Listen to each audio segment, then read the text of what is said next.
Welcome to 50 Shades of Wealth, Confessions of a Real Estate Investor, the show where you'll learn the real estate investing secrets of the pros. Your host, Sarah Jung, pulls back the curtain and shows you how to build wealth with real estate investing. Welcome, everybody, to 50 Shades of Wealth, Confessions of a Real Estate Investor, the show where we talk to people about the good, bad, and ugly when it comes to real estate investing and building wealth. And I'm really excited to introduce you to my guest. He is an experienced real estate multifamily syndicator. He is also a friend and my mentor and my advisor. And I'm just so excited to share his story with you. Just a little bit about his background. Vinney Chopra has been in the real estate syndication business for, I believe, over 15 years. Yeah. And he multifamily, and he owns 35 years. Okay, even longer. Yeah. And Vinney, how much real estate do you own and manage now in multifamily? I would say 360 million. Majority of that has come in the last 5 years when I opened my new company in 2014. So that's where it has been. But before that, I had about maybe 88 million or so. But majority of that has come in multifamily, and now we're into a lot of other things. So we'll be adding about 150 million a year minimum into our portfolio. Yeah. Wow. So one thing that I want to mention about Vinney is that he has a really unique story. He came here from India over 40 years ago, I believe, and he only had $7 in his pocket at the time. And so I just really an inspirational story of a person who came from very humble beginnings and was able to build a multi-million-dollar business. And so, Vinney, can you share a little bit about that story and a little bit about your background on that?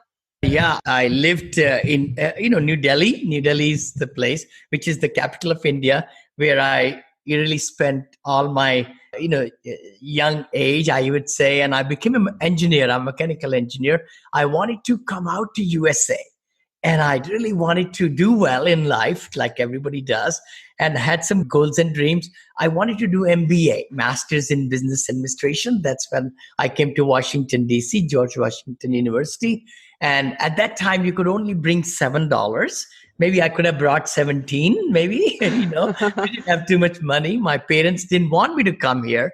Actually, my grandpa paid for my ticket, which is a lot of money in those days to come to USA. But my parents thought that I will never return. They were right about it. But I did help my family, which was really great because every dollar I earned in the early years, I would just keep a little bit for my food and lodging and then send every bit of money back. I know when we got married, my wife and I, we had negative amount in the checking account. How that works is when you get an advance on your Visa card and everything, then you don't have any money in the checking, but you owe money to the Visa company. So that's where my beginning is. And, it's been wonderful because I sold books and all. So that converted me, summer jobs converted me from an engineer to a salesperson and sales consultant and motivational speaker and all that. Then we started investing in real estate. Yeah. Wow, that's such a great story. And I had heard that you'd mentioned that you sold books and you also, so you're selling Bibles. Yes. And educational books. Wow. How was that experience? It was very tough. It was tough. I bet. But the thing is, when you're young, I was 22, 23, and going to school, George Washington, they would send you far away so that you can't come back, and you just burn your bridges. You say, I'm going to live out there with the other students. That's how this company works. And very good company, by the way. And then you go door to door. I didn't have a car. I didn't even have a bicycle first year. Second year, I had a $700 Maverick I bought. I still remember Blue Maverick. And I took that to sell the books next year. But first year, I got hit by a car. But it's like, you are seeing rejection on a daily basis. I worked 80 hours a week, not 40, but 80 hours, right from 7 o'clock until 9:30. We were knocking on doors outside Atlanta, Georgia, actually.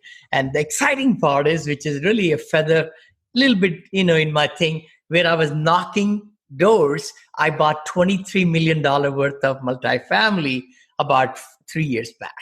So knocking on doors, I mean, if anybody has ever done that, I mean, you know that is a very, that is quite a grind and takes a lot of courage to go out and knock on strangers' doors and ask them to buy books.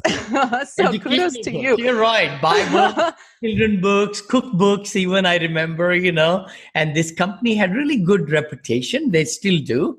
But the good part was that, this was for the education of the children. And that's where, we presented it. And a lot of people couldn't even understand my thick, accent back then. Still people can't understand me. But the thing was, they will say, come on in, in the Southern style. And here I will go in there, and they would get to like me and so on. And one of the very nice ladies, I remember Moneil Kilpatrick, I still remember her after 44 years, she gave me her van. Oh, she gave me a big van. She says, how are you going to deliver all these books? You have sold so many.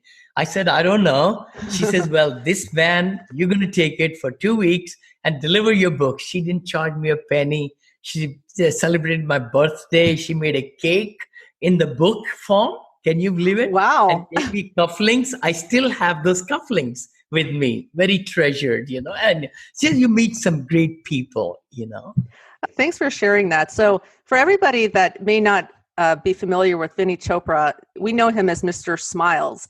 And there's a reason that Vinney is known as Mr. Smiles, because if you ever actually meet him or see him, he constantly has a smile on his face. I've actually never really seen him without a smile on his face. My wife says I sleep, I'm smiling while sleeping.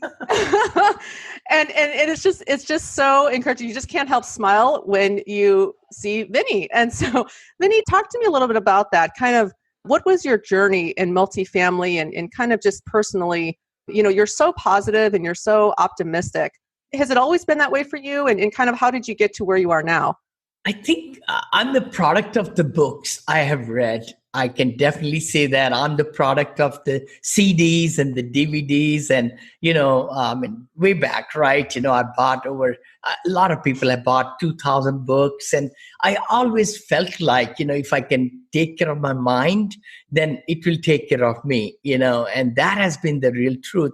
Zig Ziglar, our mentor, has said, stinking thinking, we accomplished a little bit when we are always negative up from the ground up, right? From the neck up is thinking. And we spend so much money to eat some great food, gourmet food and all that for the neck down, we call it, for the tummy. But we should be spending money, up above. And that's where I'm a product of. I was a goal setter. My friends tell me when I was young and everything, I've always worked in massive action. That's my other name. Enthusiasm, like I'm reading this book there, Positivity Brings Profitability. That's going to be coming out. I've been a very positive person because I wanted to do better in life. And I just figured it out. If I'm negative about a lot of things, then more negativism is going to come in my life.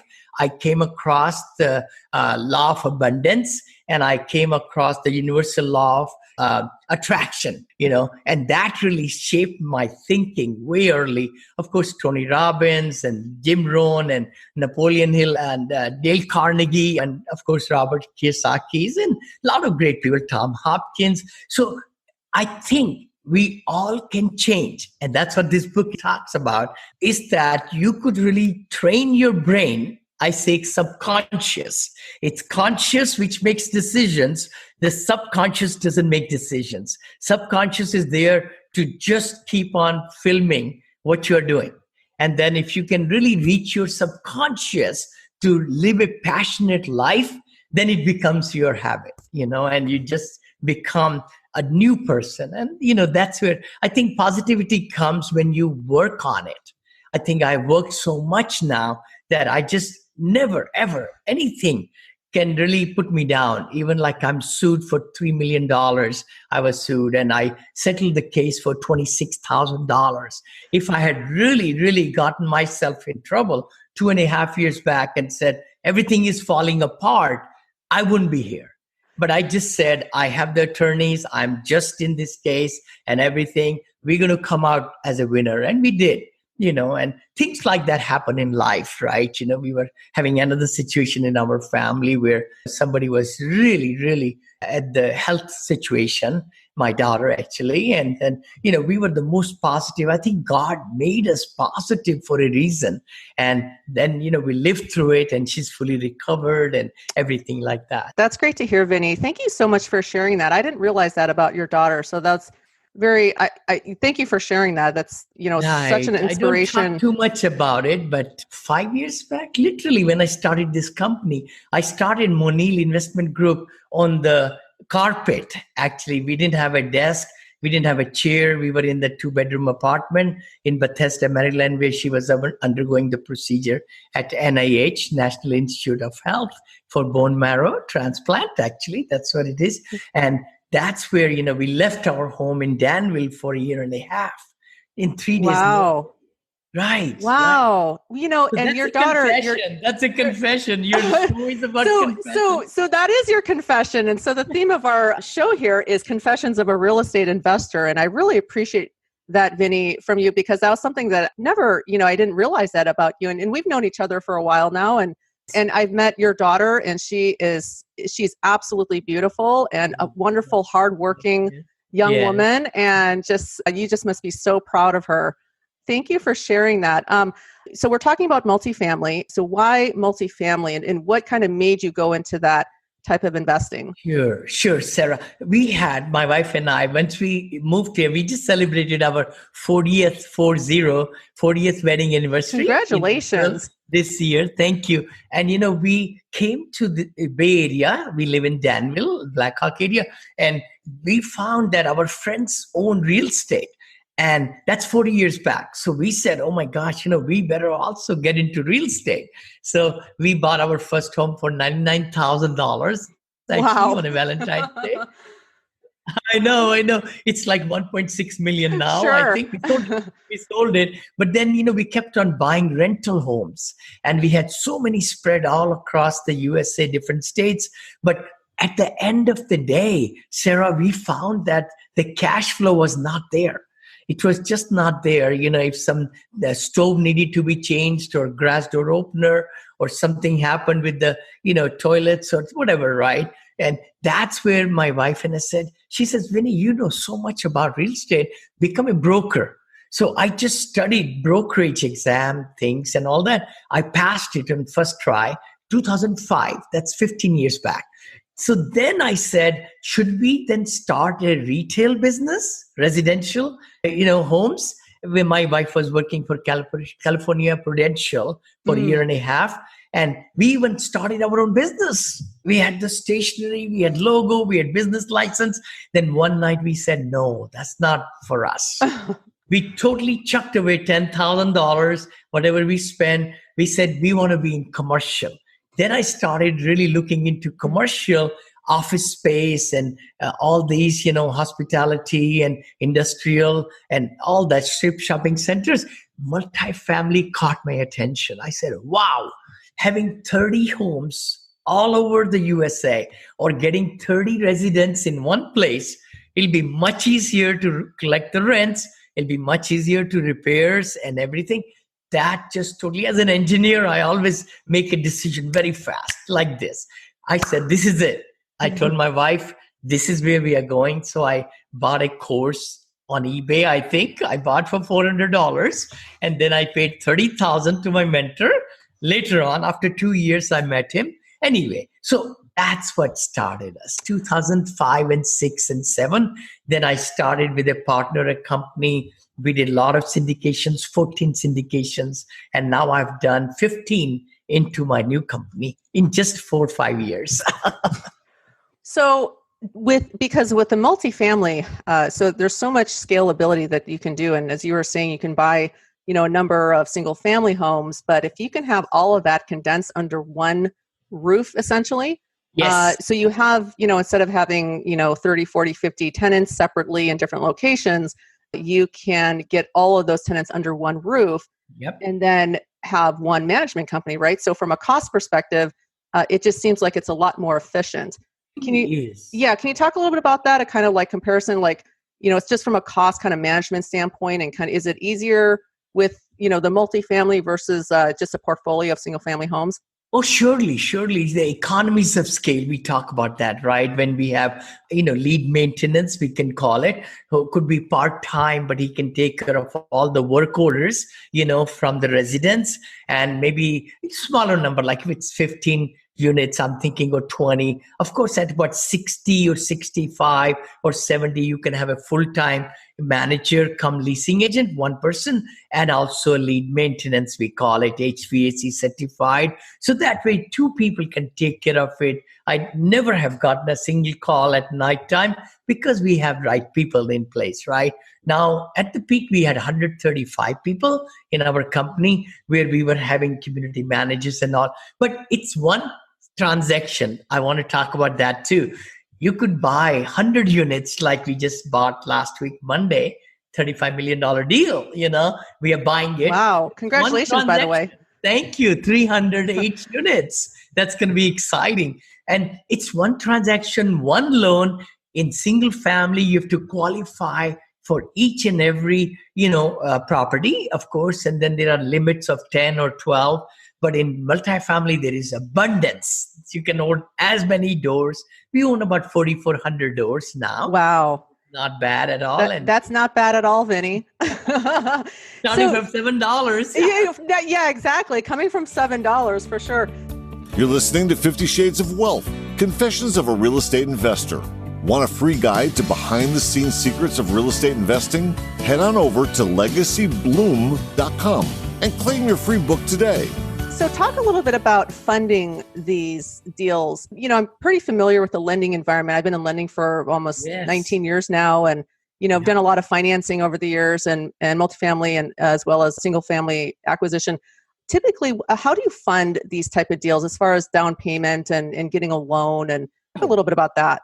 I would love to. As you know, whenever you are buying a property, you are taking a leverage. And rather than stock market where you have to pay the full price unless you are playing options or margin and things like that, right? But in leverage is the best thing where bank or Fannie, Freddie are the two arms, the SBA loans, small business loans, and all kind of programs are there, and hard money lenders are there, in the equation. But you are trying to get a 70-30 split. In other words, 70% is the loan or 80%, in the good times and good product. A lot of banks will give you 80% of the loan. Only 20% you have to spend your money to invest in there, plus closing cost and everything. But I just got introduced to this world of syndication. So syndication has been my backbone. I think I'm here on the map. A lot of people see me. It's only because of power of raising money. Otherwise, I would have been nothing. I would have probably owned 200 doors, maybe maximum, But it's the syndication that I've raised $120 million now. And then I'm able to invest that for my family, friends through, legal structure, SEC, right? That's so fascinating because I remember when I first learned about syndication. And actually, you being as my mentor, learning so much about it, just the amount of leverage that you have with OPM or other people's money. What has been your biggest challenge, or kind of something you can share when you do syndication and raising capital? And by the way, syndication, just so everybody knows, syndication is the process, as Vinney had mentioned, it's a legal process, pooling money, other people's money together to acquire a piece of real estate. What has been kind of the biggest challenge you've had over the years, or something that just kind of sticks out to you as far as some of the hurdles that it takes to raise money? Sure. Definitely, like we are discussing, Sarah, it's the investors, it's the family, friends, neighbors, people, colleagues, and things like that. I think one has to kind of step outside of the element to start talking to those people and try to understand where they're investing, would they like to diversify. So building relationship, with the investors is number one. I think I find most of the early syndicators, they get into underwriting the deals and things like that, which is good because you need a good deal and you need good many investors to join them together. Sure. That's what my job is in a nutshell, make it easy that way. But the thing is, then you have to qualify for the loan.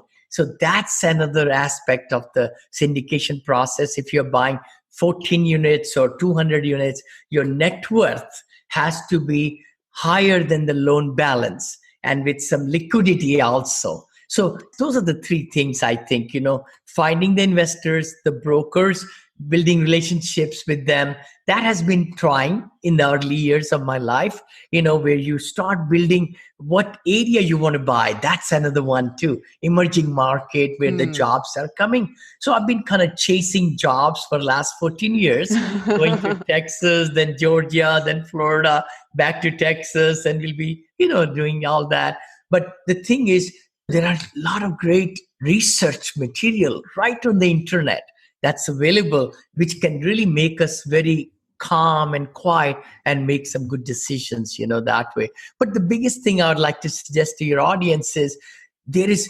$28.7 trillion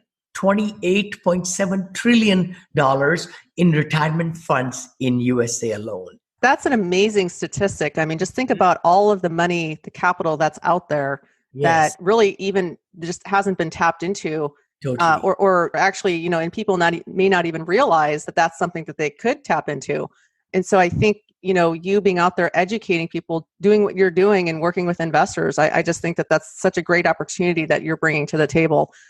One thing that I've been curious about, and we've kind of talked about this before, is, you having a syndication business and raising capital and acquiring these multifamily properties. Talk to me a little bit about your business partners and kind of your selection or your process of how you select your business partners and who do you select and how many business partners do you bring in and what do they do?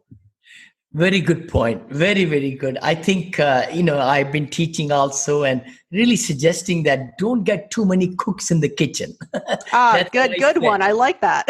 No, really, because see, the thing is, a lot of personalities, if you're in a company, everybody's got their own, value systems, their own strengths and weaknesses like that. So I've been really advocating that please make your Wyoming LLC and your partner should make their own Wyoming LLC or any of the Delaware or Las Vegas LLC. They're doing very well.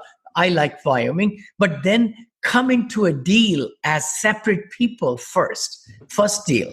Don't really get hooked on to the hip right away. I say that. But, you could go in 50-50 or 40-60 or whatever it takes to really get to understand your partner, their strengths and weaknesses, because you have to complement each other in a team. That's how I look at it. And I think only 2 people should be plenty. I just got 6 people in my career early on, and that was the biggest problem, we had and so forth. And then the partner should be trustworthy, integrity-wise, and making sure they're working as hard as you are.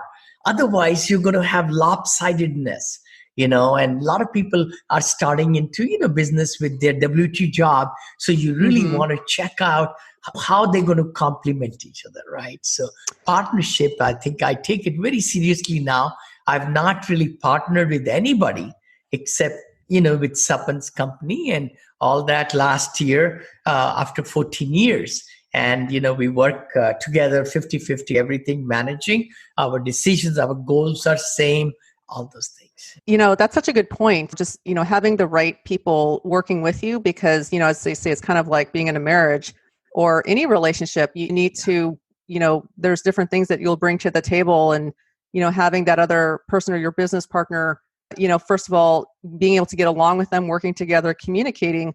And then I really like how you said that they should be working as hard as you, because I have seen situations where, you have maybe one person or 2 people that are maybe putting in a lot of effort or they're doing a lot of different things. And then you have maybe another person, maybe not as much. And so I completely agree with you that that's really important because at the end of the day, I mean, both of you have to come together and feel good about what you're doing together and what you're building. So thank you for that. Sure. So tell me again, Vinny, so you have how many in your multifamily portfolio now? We have 4,400 and we just got 308 Wow. contract on last Wow. Monday. And so that let's keep on adding. Then I'm also building ground up senior assisted livings, which we're going to start one next week in Punta Gorda, another one in Williamsburg next month.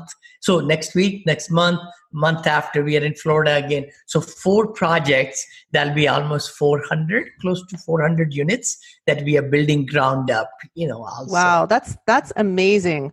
And, I've known Vinney for a little while in the multifamily space, but this last year, Vinney has gotten very active in the senior living space. And we have both talked about this being in the senior living space and just the phenomenal opportunities in that space. And Vinney, just real quickly so people understand, what is the reason you're pursuing the senior living space and why do you think that's a good place to be right now? Oh, sure, Sarah. In USA right now, we have 54.6 million people who are seniors, means 65 and above. That's 54.6 million. And in next 30, 40 years, it's going to be close to 100 million. 100 million. And we have 6.1 million of those 65 plus are in the 75 plus range, right? An 85% plus range. And that's going to become about 20 million. So our seniors, our baby boomers are turning every day, 10,000 actually. Baby boomers are turning 65. So there is going to be so much shortage for senior housing, independent housing, senior living, nursing homes, rehab centers.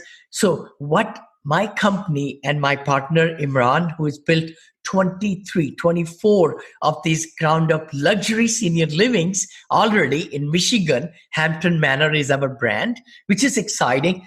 And what we are finding is that we could really build luxury senior living without elevators. We had 0 coronavirus.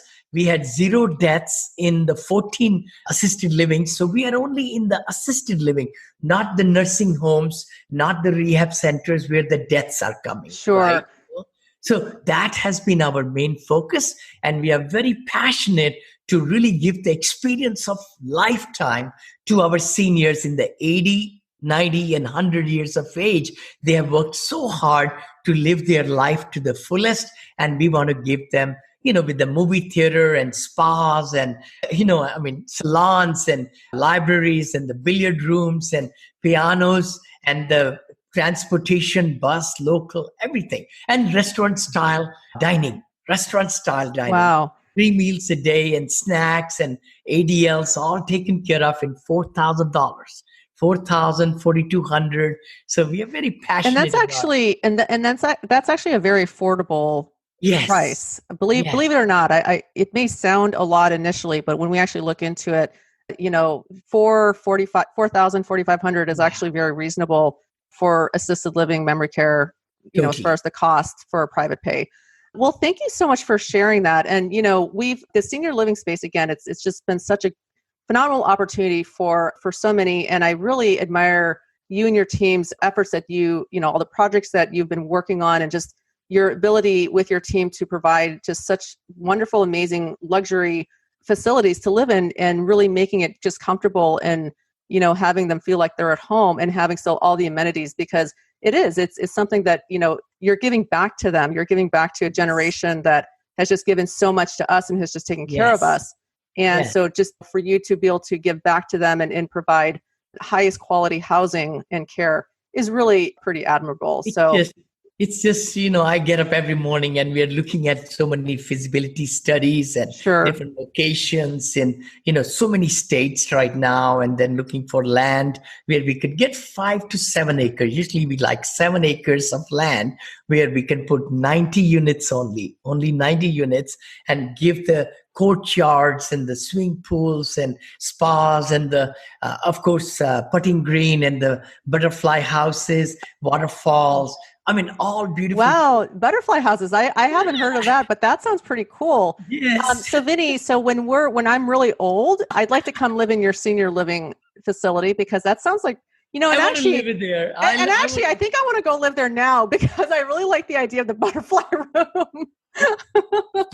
I know. In the memory care side, we do assisted living, and about 20% of our units are for the Alzheimer and the memory care also. So we do it all in one structure, like we are doing in Williamsburg. We'll have 6 courtyards over there, and then one side will be only memory care because you have to lock down, right? Sure. Because of Alzheimer and all. So that way, but we have, commercial kitchens and everything, private dinings, even 2 movie theaters, one on this side, one on the other side. So it's just that we want to spoil the generation that has spoiled us. That's our motto. That's wonderful. Well, I'm so glad to hear that. And I just think that it's, everybody that's listening, I think Vinney is such an amazing, inspiring person, not only as a friend, but also business partner professionally. And so there's just been so much inspiration that I know that I've gotten from him. Vinney also is, again, I had mentioned that he's my mentor, but he also has a student academy, right, Vinney? So, yes. So he does mentoring and coaching and all of that. And that's been a really great experience. Vinney, what's one thing that you would tell our listeners as far as what they could do if they wanted to get into multifamily or start investing or, whatever the goal would be? Is there something that you could share with them that would inspire them and based on your experience, and kind of what would you tell them for somebody who's kind of just starting out? Surely, totally. Sarah, I would love everybody listening to us get into real estate. First of all, even if you're renting, try to find a way, find somebody in your family who has retirement money or who has some money, where that they can invest with you to get a duplex or a fourplex, and you give them returns more than the 2% or CD amount they are getting and things like that. So it can start small and it can get bigger and bigger. So multi, as the word says, go for a fourplex, go for a sixplex, go for a eightplex, go for 15plex, right? My first was 14 units for 180,000. Wow. Look at that. Now I have 380 million, I think, almost, which with this next closing and so forth like that. So the thing is, you got to start, but start somewhere in multi. Don't go for single family home because then it's all spread out and the returns may not be as big, but economies of scales can come for you. And look into pooling money together because there's so much money all around you if you look for it. And you can sit down, you can learn a little bit more, and then you are having fiduciary responsibility through SEC ruling, Securities and Exchange Commission ruling, where you can do the PPM and all those are little different words, but it's a legal way, not a Ponzi scheme. See, a lot of people are worried. Would I get my money back? Would I get the returns that somebody's telling me? So you want to kind of build your brand, build your business. Yeah. Yeah, and I think that's so important because, again, that fiduciary responsibility to your investors who are entrusting you with their money, they're putting in a lot of money to acquire real estate, but they're really investing in you as the syndicator. And so, so Vinney has just done a phenomenal job of building trust with his investor base, being able to raise millions of dollars literally overnight. And it's very impressive. By the way, I was reading part of your book that we were just talking about. And if you, well, the Apartment Syndication Made Easy. I've already read that. And then what is the second book you just released? Tomorrow is the world premiere actually of The Positivity Brings Profitability. Yeah. That's fantastic. So Vinney is just releasing his next book. Actually, Vinney, if you could hold it up again one more time just so I can see it. So it's called Positivity Brings Profitability. And this is available on Amazon. Yes. Right? Okay. Yes. Perfect. So for anybody that's interested, go to Amazon and download Vinney's book. Really just great inspirational content that he has. Vinney, is there anything you'd like to add? Our theme here is Confessions of a Real Estate Investor, and you've shared a little bit about your personal life and some other, your journey in investing. Is there any other confessions that you'd like to make or share with our listeners that you think might be a little bit important or something that you've learned? I would love to confess with everybody. And it's the biggest confession I'm going to tell you. And oh boy, here we go. Everybody knows about it. Many times we are looking for happiness outside. But my confession is, to me, actually, that's what I live my life, is the happiness is within. And if I may say that, when I made $10,000 straight commission for a year, $10,000 straight commission, if I didn't get the commission, I would starve to death, right? I mean, and I've come from those humble beginnings. But the thing is, you got to really have faith in yourself. So I think the biggest thing I could say, confession, is that being positive and finding happiness. I was a very happy person all my life. Friends tell me and all that. But, that abundance thinking and how you portray yourself, it comes back to you and you become that person. So what you want to become one day, you are in the process of becoming today and tomorrow and the day after. A very good friend of mine, my mentor, who was a billionaire, he passed away, Spencer Hayes. I learned so many great things from him, and I would pay tribute to him today. Vinny, just thank you for being vulnerable and sharing that and sharing that with our listeners. And I think that's such great advice, because really, coming it from the inside, as far as your mindset, is really important, and that's going to translate into future successes. How you think and how somebody's mindset is. So thank you for being on my show, and really just enjoy talking to you like always.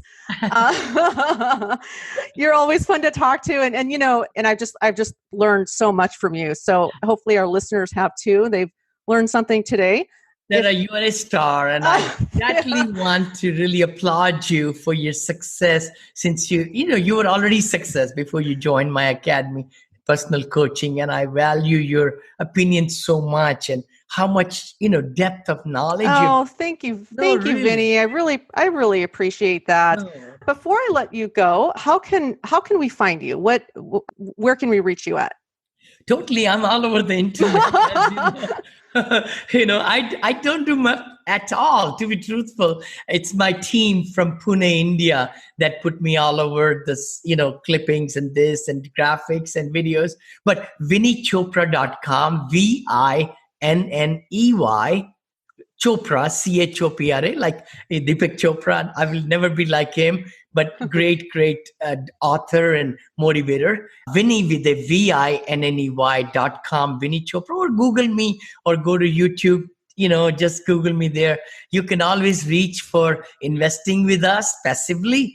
You could say VinneyChopra.com invest, or academy, or mastermind / and loans. I mean, you're in loan. You're a loan broker. I've started new company now, Moneil Creative Loans, and then Moneil Digital Branding. I know. Very, very cool. I did not know that, Vinny. I'm going to have to check into that. Well, Vinny, it was a pleasure talking with you today, and I just so appreciate your time. And again, for everybody, you can reach Vinny at www.vinneychopra.com. Thank you so much for being on my show today.